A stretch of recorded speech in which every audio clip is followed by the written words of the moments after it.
Hello दोस्तों, नमस्कार। स्वागत है एक बार फिर से आपके अपने प्रिय चैनल पर। दोस्तों, आज जो आपके सामने बड़ी खबर लेकर आए, जहां पर भारत चाइना विवाद के साथ साथ अब चाइना ऑस्ट्रेलिया विवाद खड़ा हो गया है। दोस्तों, जहां पर चाइना ने उठाया है ऑस्ट्रेलिया को लेकर बड़ा कदम। जी हाँ दोस्तों, बताएंगे पूरी बात क्या है, साथ ही बताएंगे आपको जहां पर ताइवान से भारत की नजदीकियों को लेकर बौखला गया है चाइना, फिर से दे दी है गीदड़ की बताएंगे पूरी बड़ी खबर है दोस्तों। लेकिन उससे पहले अगर आप भी अपने प्रधानमंत्री नरेंद्र मोदी और भारतीय सेना के हर कदम का दिल से समर्थन करते हैं दोस्तों, और मानते हैं कि भारत में वो शक्ति है जो किसी भी देश में नहीं, तो इस वीडियो को भी कर दीजिए लाइक, चैनल को कर दीजिए सब्सक्राइब, बेल आइकन दबाइए, साथ ही कमेंट बॉक्स में लिख दीजिएगा जय हिंद। जी हाँ दोस्तों, तो खबरों में आगे बढ़ने से पहले जान लेते हैं आज के बड़े हेडलाइंस, जहां पर आपको बताएंगे कि चाइना को उसी के भाषा में मिलेगा जवाब। हमारी भारतीय सेना ने बना ली है नई रणनीति। जी हाँ दोस्तों, बताएंगे आपको पूरी खबर, साथ ही बताएंगे जहां पर पीओके में भड़की विद्रोह की आग, धधक रहा है गिलगित बाल्टिस्तान। जी हाँ दोस्तों, साफ बताएंगे आपको जहां पर अजीत डोभाल का श्रीलंका की मारिया दीदी से मुलाकात बनाई जा रही है चाइना को लेकर बड़ी रणनीति। जी हाँ दोस्तों, इस खबर का भी बड़ा खुलासा करेंगे दोस्तों। साथ ही आपको बताएंगे जहां पर डोनाल्ड ट्रंप ने मान ली है हार, लेकिन हार मानने से पहले उन्होंने रखी है कुछ शर्तें। वो क्या शर्तें हैं दोस्तों, सारी चीजें आपके सामने क्लियर करेंगे, तो बने रहिएगा वीडियो के अंत तक। और अंत में इस वीडियो को हमेशा की तरह अपने भाई बंधुओं में व्हाट्सएप, फेसबुक, ट्विटर के जरिए पूरे भारत में इस वीडियो को शेयर करना बिल्कुल मत भूलिएगा दोस्तों। तो अब चलते हैं सबसे पहली और एक्सक्लूसिव बड़ी खबर की तरफ, जहां पर चाइना ने ऑस्ट्रेलिया के खिलाफ उठाया है ये बेहद ही बड़ा कदम। जी हाँ दोस्तों, जिसको लेकर तनातनी बढ़ती हुई नजर आ रही है। आपको बता दें वो क्या कदम है। दरअसल चाइना और ऑस्ट्रेलिया के बीच पिछले कुछ समय से ट्रेड वॉर छिड़ा हुआ है। अब चाइना ने ऑस्ट्रेलिया के खिलाफ सबसे बड़ा कदम उठाया है। चाइना के वाणिज्य विभाग ने शुक्रवार को कहा है कि वो अस्थायी तौर पर ऑस्ट्रेलिया की वाइन की डंपिंग रोकने के लिए भारी भरकम टैक्स लगाएगा। जी हाँ दोस्तों, चाइना के वाणिज्य मंत्रालय के मुताबिक ऑस्ट्रेलियाई वाइन पर टैक्स 107.1% से लेकर 212.1% तक हो सकता है। चाइना ने ऑस्ट्रेलियाई वाइन को लेकर कहा कि डंपिंग का सीधा सा मतलब है कि सामान की गुणवत्ता में समझौता किया जा रहा है। जी हाँ दोस्तों, अमेरिका और यूरोपीय देशों के साथ साथ ऑस्ट्रेलिया ने भी कोरोना वायरस के पूरी दुनिया में फैलने की अंतरराष्ट्रीय जांच की मांग की थी, जिसे लेकर चाइना ने कड़ी आपत्ति जाहिर की थी। ऑस्ट्रेलिया ने हांगकांग को लेकर भी चाइना के रवैये की आलोचना की थी। इसके अलावा एशिया पैसिफिक में अमेरिका के नेतृत्व में चाइना के खिलाफ बने गठबंधन यानी क्वाड देशों जैसे भारत, जापान के अलावा ऑस्ट्रेलिया भी शामिल है। ऐसे में दोस्तों, चाइना के तरफ से ऑस्ट्रेलिया के खिलाफ उठाए गए इस बड़े कदम को लेकर आप किस नजरिए से देखते हैं इस कदम को दोस्तों, और साथ ही क्या आपको नहीं लगता कि ऑस्ट्रेलिया जल्द ही कोई ना कोई इसको लेकर कदम उठाएगा दोस्तों, और ऑस्ट्रेलिया भी चाइना के खिलाफ कोई बड़ा कदम उठा सकता है? अगर आपको भी ये लगता है तो कमेंट करके अवश्य बताइएगा। चलते हैं दूसरी बड़ी खबर की ओर, जहां ताइवान से भारत की नजदीकियों से बौखला गया है चाइना, फिर दे दी है गीदड़ भभकी। बता दें, भारत की ताइवान और अमेरिका से बढ़ती नजदीकियों से चाइना बौखला गया है। वो इस गठजोड़ को हिंद प्रशांत महासागर क्षेत्र में अपने लिए बड़े खतरे के रूप में देख रहा है। चाइना की कम्युनिस्ट सरकार ने अपनी इस बौखलाहट को शब्दों में ढालकर एक बार फिर भारत को गीदड़ भभकी दे दी है दोस्तों। आपको बता दें, चाइना के सरकारी भोपू अखबार ग्लोबल टाइम्स में चाइना भारत संबंधों पर एक लेख प्रकाशित हुआ है, जिसमें ये कहा गया है कि ताइवान भारत के लिए कार्ड की तरह नहीं है, जिसे वो चाइना के साथ चल रहे सीमा विवाद को निपटाने के लिए इस्तेमाल कर रहा है। लेख में गीदड़ भभकी ये देते हुए कहा गया है कि यदि भारत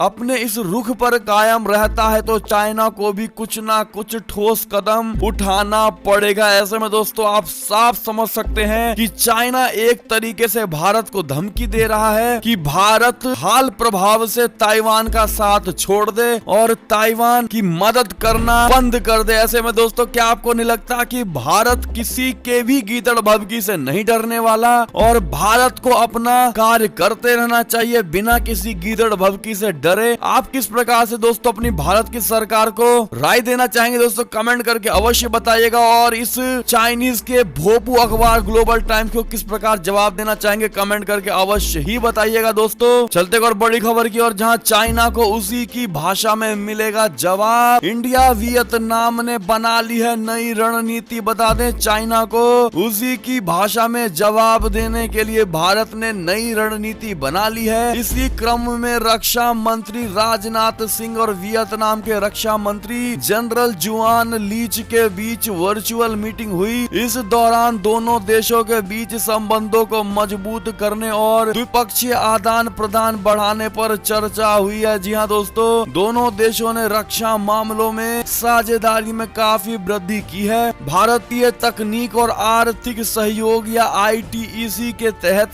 कई वियतनामी रक्षा कर्मियों को प्रशिक्षित किया जाता है। तो इसी संदर्भ में 2019 के अक्टूबर में चाइना मिन शहर में रक्षा सचिव स्तर की 12वीं वार्षिक सुरक्षा वार्ता हो चुकी है। भारत ने 11 देशों में मोबाइल प्रशिक्षण दल प्रतिनियुक्त किए हैं, उनमें वियतनाम भी एक शामिल है। जी हाँ दोस्तों, आपको बता दें कि रक्षा औद्योगिक सहयोग दोनों देशों के बीच चर्चा का एक नया केंद्र रहा है। भारत ने पहले से ही वियतनाम की घरेलू रक्षा विनिर्माण को मजबूत करने के लिए 600 मिलियन अमेरिकी डॉलर की रक्षा प्रणालियों का विस्तार किया है। भारत और वियतनाम दोनों पूर्वी लद्दाख में वास्तविक नियंत्रण रेखा पर दक्षिण चीन सागर में चीन की आक्रामकता के खिलाफ काम कर रही है। चीनी जहाजों को देश के आर्थिक क्षेत्र में घुसने से रोका जा रहा है। चाइना को दोनों देश मिलकर जवाब दे रहे हैं। ऐसे में दोस्तों, भारत और वियतनाम एक होकर के चाइना को हर संभव रोकने का, हर संभव पीछे धकेलने का प्रयास किया जा रहा है। दोस्तों, ऐसे में भारत ने ये बड़ी और नई रणनीति बनाई है। इसका आप कितना समर्थन करते हैं? 0 से 100% में 1 अंक अवश्य दीजिएगा दोस्तों। चलते और बड़ी खबर की ओर, जहां पर POK में भड़की विद्रोह की आग, धधक रहा है गिलगित बाल्टिस्तान। जी हाँ दोस्तों, पाकिस्तान में पिछले कई दिनों से सियासी बवाल जारी है। 11 दलों ने इमरान सरकार के खिलाफ मोर्चा खोल रखा है। पूरे पाकिस्तान में विरोध प्रदर्शन हो रहे हैं और अब इसी कड़ी में पाकिस्तान के कब्जे वाले गिलगित बाल्टिस्तान में भी लोग सड़क पर उतर आए दोस्तों। दरअसल पाकिस्तान सरकार के कुछ बेसिर पैर के फैसले और अवैध स्थानीय चुनावों में धांधली को लेकर वहां के लोग जबरदस्त गुस्से में हैं। गुस्सा भी इतना ज्यादा है दोस्तों कि ऐसे विरोध प्रदर्शन पाकिस्तान सेना के लिए भी परेशानी का सबब बन गया है और वो भी उन्हें कुचल नहीं पा रही है। पाकिस्तान अधिकृत कश्मीर में इन दिनों आगजनी, बवाल, नारेबाजी और प्रदर्शन हर तरफ देखने को मिल रहा है। प्रधानमंत्री इमरान खान और उनकी पार्टी ने गिलगित बाल्टिस्तान में किया ही कुछ ऐसा है कि वहां के लोगों का सब्र का पैमाना छलकने लगा है। करीब 73,000 स्क्वायर किलोमीटर का ये पूरा इलाका गुस्से की आग में धधक रहा है। हालत ये बन चुकी है कि लोगों का ये गुस्सा देखकर पाकिस्तान के हुक्मरान भी सख्ते में आ गए हैं दोस्तों। इमरान का तख्त और ताज हिलने लगा है। तारीख गवाह है कि जब जब गिलगित बाल्टिस्तान में ऐसी विरोध की आग भड़की है, पाकिस्तानी फौज उसे कुचलती रही है। लेकिन इस बार लोगों के तेवर देखकर फौज को भी समझ में नहीं आ रहा कि वो करे तो करे क्या। जी हाँ दोस्तों, ऐसे में गिलगित बाल्टिस्तान में भारी विद्रोह की आग भभक रही है दोस्तों, धधक रही है। ऐसे में बड़ा विरोध पाकिस्तान की इमरान सरकार का होता हुआ नजर आ रहा है। इस पर आपकी क्या प्रतिक्रिया है दोस्तों, कमेंट करके अवश्य बताइएगा। क्या आपको नहीं लगता कि गिलगित बाल्टिस्तान को भी भारत का हिस्सा बना लेना चाहिए वहां के नागरिकों से वोट करवा करके? आपका क्या कहना है दोस्तों, कमेंट करके अवश्य ही बताइएगा। एक और खबर की अगर माने तो अजीत डोभाल पहुंचे श्रीलंका। मालदीव की रक्षा मंत्री मारिया दीदी से की है मुलाकात। बता दें, राष्ट्रीय सुरक्षा सलाहकार यानी कि NSA अजीत डोभाल भारत, श्रीलंका और मालदीव के बीच समुद्री सुरक्षा को लेकर त्रिपक्षीय वार्ता के लिए शुक्रवार को कोलंबो पहुंचे। इस दौरान वो मालदीव के रक्षा मंत्री मारिया दीदी और श्रीलंका के प्रधानमंत्री राजपक्षे से मुलाकात की। इस दौरान अजीत डोभाल ने दोनों देशों के साथ त्रिपक्षीय वार्ता भी की है। दोस्तों आपको बता दें कि श्रीलंका, भारत और मालदीव के साथ शुक्रवार और शनिवार को समुद्री सुरक्षा सहयोग पर राष्ट्रीय सुरक्षा सलाहकारों की चौथी त्रिपक्षीय बैठक का आयोजन कर रहा है। 6 साल बाद ये बैठक हो रही है। प्रधानमंत्री राजपक्षे से की मुलाकात को लेकर उन्होंने देश के रक्षा सचिव के साथ भी बैठक करके द्विपक्षीय संबंधों पर विचार विमर्श किया। राष्ट्रीय सुरक्षा सलाहकार NSA अजीत डोभाल ने भारत, श्रीलंका और मालदीव के बीच समुद्री सुरक्षा को लेकर त्रिपक्षीय वार्ता के लिए शुक्रवार को यहाँ पहुंचे हैं, जैसा कि आप फोटो में और ट्वीट भी पढ़ पा रहे होंगे। दोस्तों इस पर आपकी क्या राय है और भारत के इन सभी पड़ोसी देशों से अच्छे संबंध को लेकर आपकी क्या राय है दोस्तों, कमेंट करके अवश्य बताइएगा। चलते एक और बड़ी खबर की ओर, जहां पर ईरान के top nuclear scientist Mohsen Fakhrizadeh की हत्या, कमांडर ने कहा कि बदला अवश्य ही लेंगे। जी हां दोस्तों, ईरान के top nuclear scientist Mohsen Fakhrizadeh की हत्या कर दी गई है। सूत्रों के मुताबिक तेहरान के पास इस घटना को अंजाम दिया गया है। मोहसिन फखरीजादेह को the father of Iranian bomb कहा जाता था। ईरान के क्रांतिकारी गार्ड कमांडर का कहना है कि ईरान वैज्ञानिकों की हत्याओं का बदला लेगा, जैसा कि अतीत में हुआ है। देश के परमाणु ऊर्जा कार्यक्रम में अहम स्थान रखने वाले टॉप ईरानी परमाणु वैज्ञानिक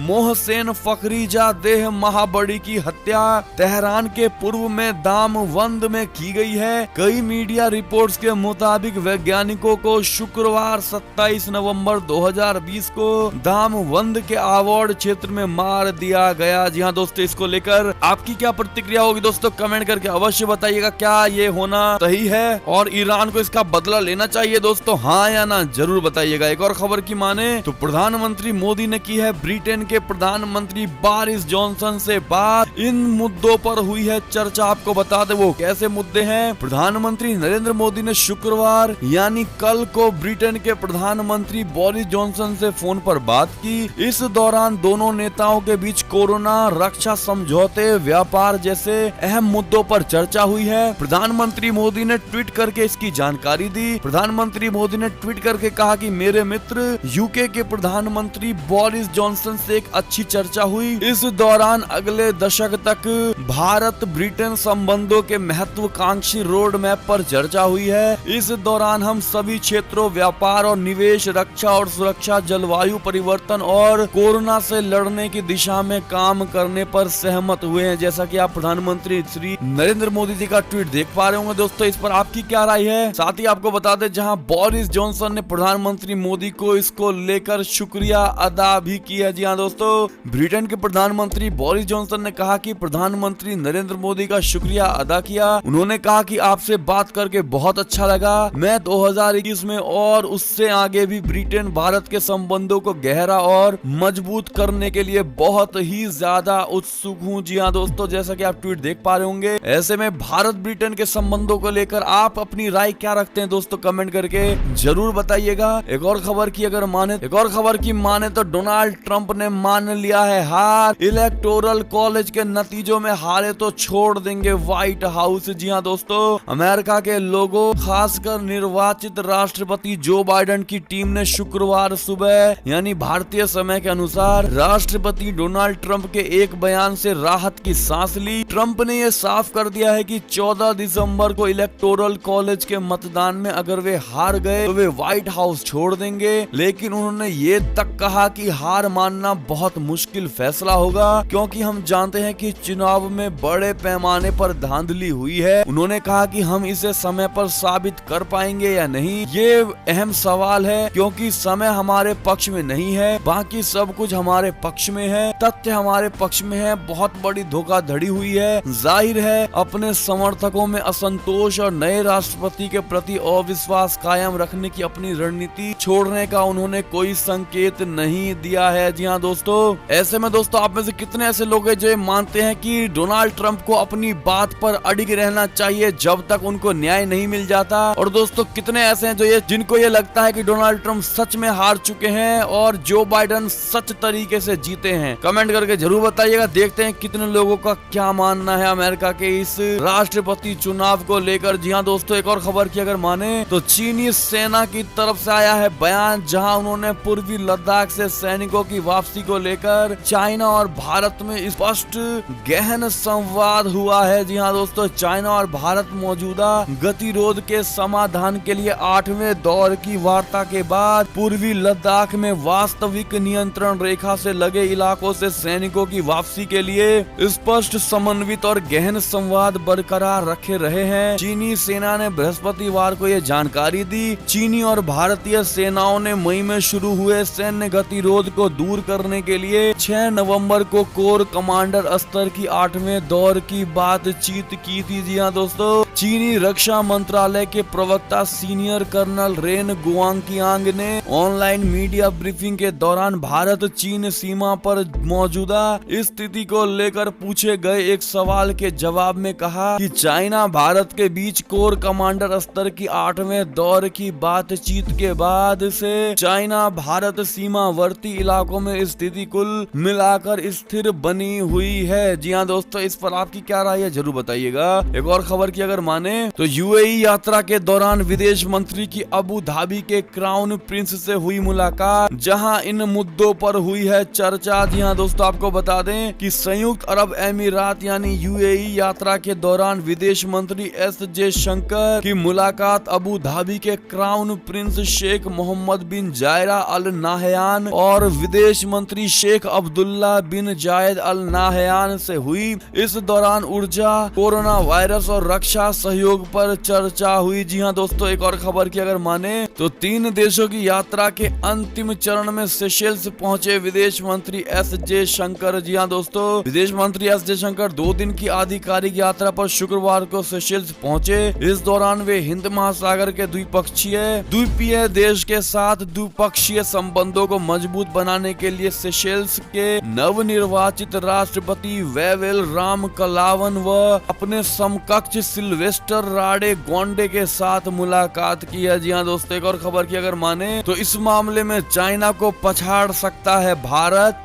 मारुति के चेयरमैन ने बताया ये प्लान। बता दे, व्यापार के मोर्चे पर भारत की दूसरे देशों पर निर्भरता कम करने के लिए तमाम प्रयास किए जा रहे हैं। आपको बता दे कि यही वजह है कि केंद्र सरकार ने आत्मनिर्भर भारत अभियान की शुरुआत भी की है। भारत के इस अभियान की वजह से चाइना को आर्थिक मोर्चे पर बड़ा झटका लगा है दोस्तों। अब मारुति सुजुकी इंडिया के चेयरमैन आर.सी. भार्गव ने एक खास प्लान बनाया है, जिसके जरिए चाइना को भारत पछाड़ सकता है। देश की सबसे बड़ी कार कंपनी मारुति सुजुकी के चेयरमैन ने कहा कि यदि उद्योग और सरकार साथ मिलकर काम करे तो भारत सस्ती लागत के मैन्युफैक्चरिंग में चाइना को पीछे छोड़ सकता है। जी हाँ दोस्तों, उन्होंने कहा कि यदि सरकार और उद्योग साथ काम करे तो भारत के पास चाइना से अधिक सस्ती लागत पर मैन्युफैक्चरिंग करने की क्षमता है। भार्गव ने आगे कहा कि सरकार की नीतियों का मूल उद्देश्य भारतीय उद्योग के बीच प्रतिस्पर्धा बढ़ाना होना चाहिए। इससे अपने आप ही दुनिया में सर्वश्रेष्ठ गुणवत्ता वाले कम लागत के उत्पाद बनाए जा सकेंगे। ऐसे दोस्तों, आप इनकी बातों से सहमत दिखाते हैं या मानते हैं इन्होंने जो बातें कही हैं दोस्तों वो बिल्कुल सटीक है और हमारी भारत सरकार को उद्योग के साथ मिलकर भारत के लिए काम करना चाहिए और चाइना या अन्य देशों से माल नहीं इंपोर्ट एक्सपोर्ट करना चाहिए, नहीं इंपोर्ट कराना चाहिए। आपकी क्या राय है दोस्तों? कमेंट करके अवश्य ही बताइएगा। देखते हैं कितने लोग इनकी यानी चेयरमैन की बातों से सहमति दिखाते हैं। एक और खबर की अगर माने तो अर्थव्यवस्था को मिल गई है रिकवरी, तकनीकी रूप से मंदी पर लगा दी गई है मुहर। जी हाँ दोस्तों, चालू वित्त वर्ष की दूसरी तिमाही के सकल घरेलू उत्पाद के आंकड़े आ गए हैं। अगर पहली तिमाही से तुलना करें तो अर्थव्यवस्था को रिकवरी मिली है, लेकिन इसके बावजूद निगेटिव ग्रोथ मंदी पर मुहर लगा रही है। जुलाई सितंबर तिमाही में जीडीपी में 7.5% की गिरावट आई है। पहली तिमाही में जीडीपी में 23.9% की अभूतपूर्व गिरावट देखी गई है। जी हाँ दोस्तों, ऐसे में बड़ी खबर थी। एक और खबर की अगर माने तो नेशनल सिक्योरिटी का हवाला देकर यूएई ने पाकिस्तान को दिया है तगड़ा झटका, जिससे हमारे भारतीयों को मिलेगा बड़ा फायदा। जी हाँ दोस्तों, बताते हैं कोरोना महामारी ने पूरी दुनिया को बदल कर रख दिया है। न सिर्फ ग्लोबल जियोपॉलिटिक्स और डिप्लोमेसी को बदला है, बल्कि कई देशों को कुछ ऐसे फैसले लेने में आसानी भी दी है जो वे सामान्य परिस्थितियों में नहीं कर सकते थे। ऐसा ही मामला है यूएई का, जहां यूएई सरकार ने पहले तो कोरोना मामलों को देखते हुए फिर राष्ट्रीय सुरक्षा के नाम पर पाकिस्तान को बहुत बड़ा झटका दे दिया है। दोस्तों आपको बता दें, यूएई ने राष्ट्रीय सुरक्षा मजबूत करने के बहाने से पाकिस्तान समेत 13 देशों के नागरिकों की यूएई में एंट्री पर रोक लगा दी है और वर्क वीजा भी जारी करके बंद कर दिया गया है। इसमें अफगानिस्तान, सीरिया, यमन जैसे युद्ध में उलझे हुए देश भी शामिल है। जी हाँ दोस्तों, ऐसे में बड़ी खबर थी और पाकिस्तान को सऊदी अरब की तरफ से ये बड़ा झटका माना जा रहा है दोस्तों, और इससे हमारी भारतीय नागरिकों को बड़ा फायदा होने वाला है। आप इसको किस नजरिए से देखते हैं दोस्तों? क्या यूएई के इस बड़े कदम का आप समर्थन करते हैं, हाँ या ना? कमेंट करके जरूर बताइएगा। एक और खबर की अगर माने तो 26/11 मुंबई हमले के मास्टरमाइंड साजिद मीर की अमेरिका को है तलाश। जी हाँ दोस्तों, हिंदुस्तान को हिला देने वाले 26/11 मुंबई हमले के मास्टरमाइंड में से एक साजिद मीर की अमेरिका को पिछले 12 वर्षों से तलाश है। अमेरिका ने मीर पर $50 लाख का इनाम घोषित किया है। मुंबई हमले में कुल 170 लोग मारे गए थे, जिसमें अमेरिका समेत कई विदेशी नागरिक भी शामिल थे। साजिद मीर पाकिस्तान के लाहौर का रहने वाला है। साजिद मीर FBI की मोस्ट वांटेड की लिस्ट में भी शामिल है। 26/11 हमले की जांच के दौरान ही साजिद मीर का नाम सामने आया था। साजिद मीर आतंकी संगठन लश्कर तैयबा का सीनियर मेंबर है। जी हाँ दोस्तों, समय ये बड़ी खबर थी और आपको नहीं लगता कि